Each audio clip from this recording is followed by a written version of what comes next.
Hey, happy Friday. This week I'll talk about how OnePlus has outsmarted everyone once again. I'll talk about how the latest Windows build is giving me hope for Windows once again. And I'll also talk about how the acquisition of North, at least in my opinion, was kind of inevitable.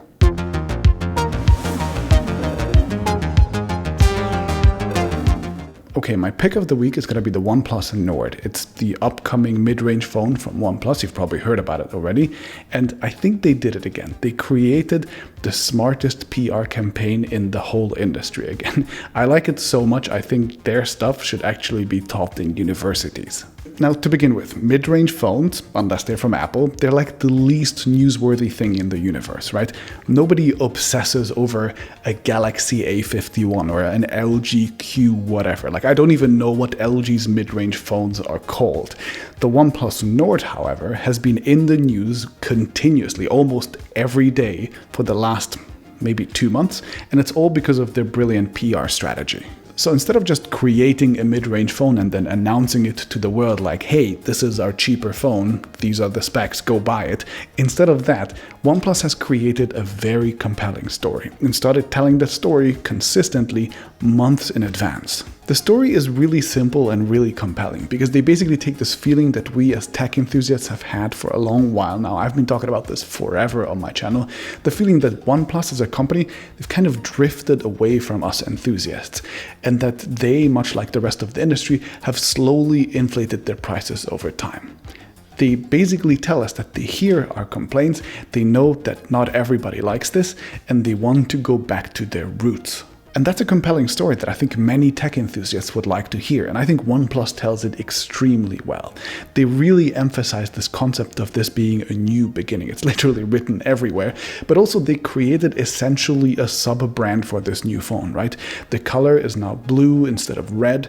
It's called a word, not a number. It basically has its own social media pages and its own subdomain on the OnePlus website. It all feels like a new thing. And then on top of that, they've created this sort of journey, a path for their fans to follow along and feel like they're part of the creation of something new so that they're really invested into it, right?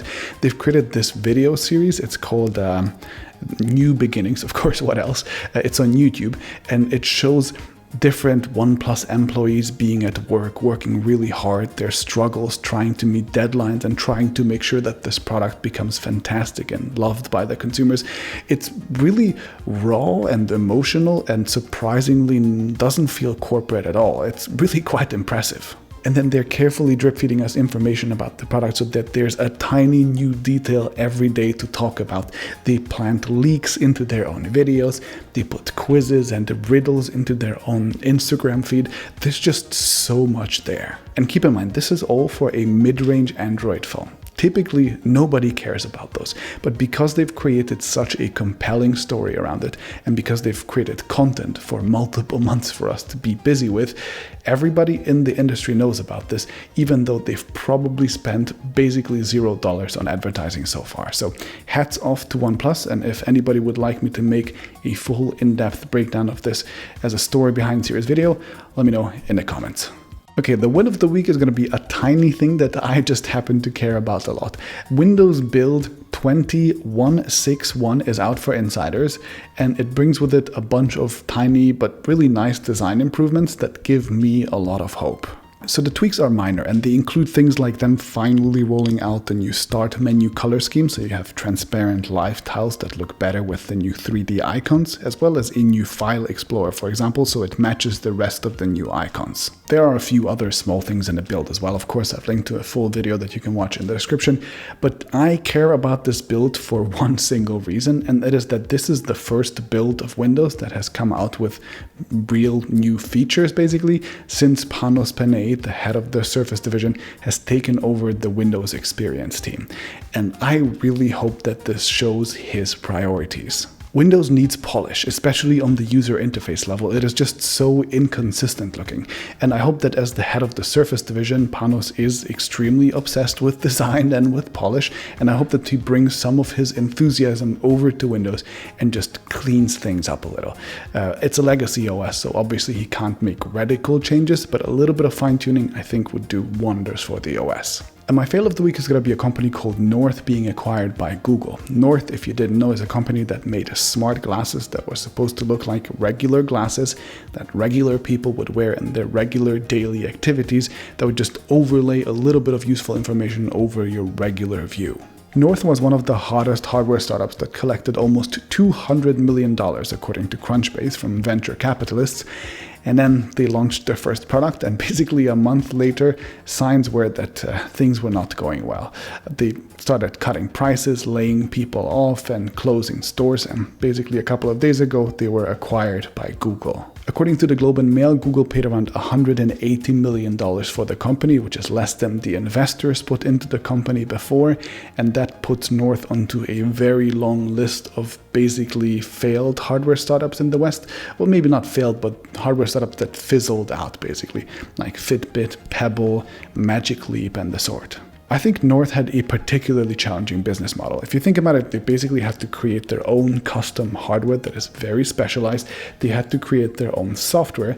And because each of these products has to be custom fitted for each customer, they actually had to operate their own offline stores with very special staff and equipment and everything. And because this is a consumer brand, it's something you wear on your face, they had to make it look cool, and they had to create the branding and the marketing. They had to sink a lot of money into that. It's all just very difficult to do for a startup. Now, especially given the strong rumors we've heard about Apple's AR glasses coming out within the next maybe 6 to 12 months, I'm not too surprised that North was sold to Google. I would like to see more independent tech companies, especially in the hardware space, but this is just a particularly tough place to be. All right, and for Crowd, my product review app, this week we were busy fixing bugs for the most part. So we got rid of the one where if you were scrolling down on a really long list, it started to glitch. That's gone. And of course, as every week, we also created a new tech quiz.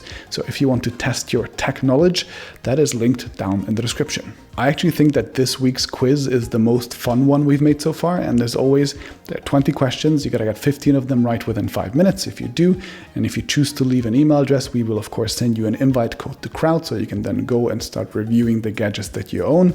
And there's also another piece of news. We've actually automated the code sending. So now, as soon as you finish, if you've succeeded, it automatically sends you a code. There's no more manual stuff, and you don't have to wait for us to do it.